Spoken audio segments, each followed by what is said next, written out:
Hey guys, it's Jasmine. It's Shauna. And welcome back to the Fangirl Diaries. The Fangirl Diaries. Me and Jonna couldn't film this video together. We started doing this video back in the summertime. Over the past year, me and Jonna had been to quite the number of concerts, and we picked up a thing or two on how to make the whole concert experience a little bit better and easier for ourselves and more enjoyable in general. So we figured each of us would do our own tips and we would just shove them together into one video. And we decided to compile all the things that we've learned and bring it to you guys because we want you to have an awesome time at your concerts too. Even though I think this is going to be in a few different parts because it's going to be pretty long. Here are our favorite concert tips for making a better concert experience. Okay, so my first tip is to find the set list. That way you will know all the songs that the artist is singing, and if there are some that you don't know, you can learn them, or if there's some covers, you can learn them, and that way you will know all the songs and you can go absolutely ham at the show when you're jamming out, and you won't just be standing there not knowing some of the songs, because if you do that, then it's not as fun as if you know every single song and you just go as hard as you possibly can. But if you are the first date of a tour, it is very unlikely that you will be able to find a set list before the show.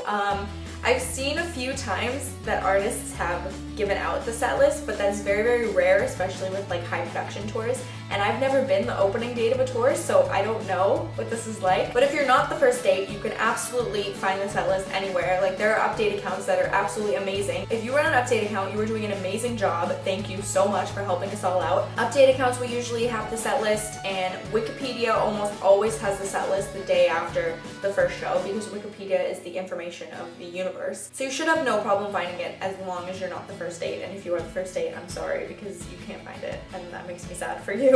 I'm going to talk about clothes. In terms of clothes, I want you to wear the least amount of clothes possible. And by this, I don't mean be Lady Gaga and wear like meat or like a bra and underwear or something.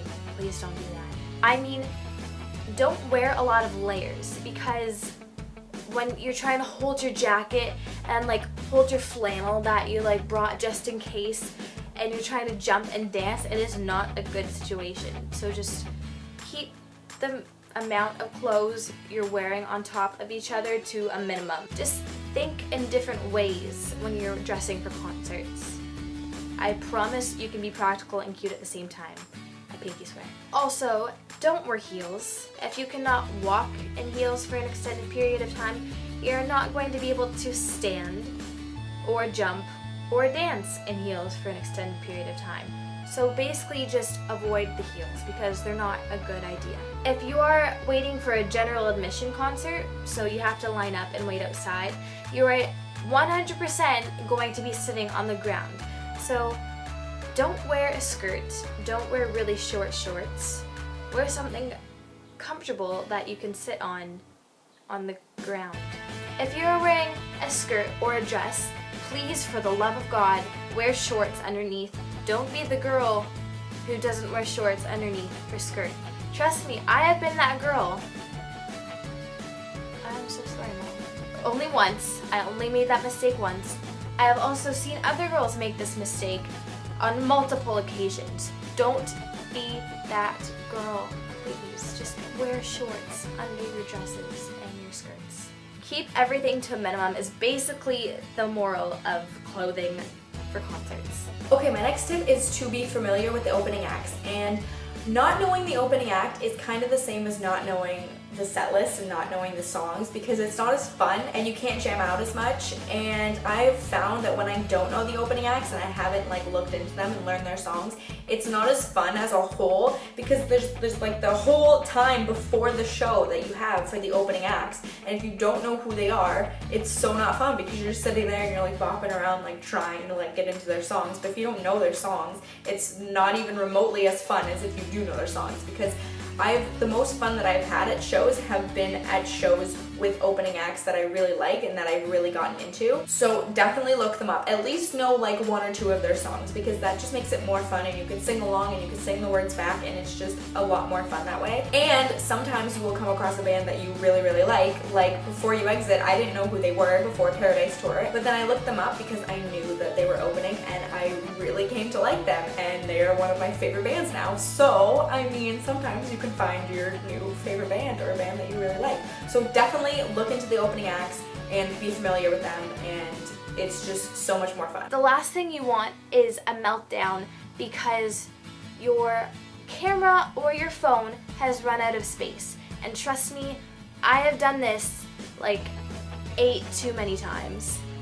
Honestly, it is the worst feeling in the entire world when you know they haven't sung your favorite song yet and you are trying to go through your phone or your camera and you're deleting old pictures, and it's really distracting when your favorite celebrity is up there just doing their thing. So the day before the concert, preferably like a couple weeks before the concert just to be safe, make sure you have a memory card in your camera, because I've done that before where I didn't have a memory card in my camera. Make sure you have a memory card and make sure it is empty. Don't underestimate the amount of space you're going to need on that memory card, because I've also done that. Also make sure you have a full charge on your camera and on your phone before the concert, because there is no worse experience than filming your favorite song and having your camera die in the middle of the song. A good thing to invest in are those little the portable chargers, and they just look like this, or I don't know, they look something like this, and they'll have like a little USB port on the bottom of it, and you just plug in that to your computer and you just charge this up before you go, so like the night before, and then the day of you just plug in your iPhone or whatever phone you have charger or your camera charger and just plug it into your device on this side, and it just keeps a good little charge on your device so that you don't have a meltdown, because those are the worst kind of meltdowns to have. Next, I have bring cameras, because cameras are your little memory saver that you are going to have forever. And we, of course, like to vlog during the day because it's so much fun for us. And looking back on it, it's a lot of fun too, because you get to see like the way you looked and how you used to dress and the things you used to wear and the things you used to say, and I think that's a lot of fun. It's crazy because you have like that person or that group in front of you and they're singing like your favorite songs ever, especially when your favorite song is being played, and then you can record that and you can have their magical voices saved with you forever, because that's amazing. And sometimes they do like little voice changes and stuff, and when you catch that, that's really, really cool. But you kind of have to balance like jamming out and capturing moments, because it's kind of hard to do both at the same time and then your video ends up shaky.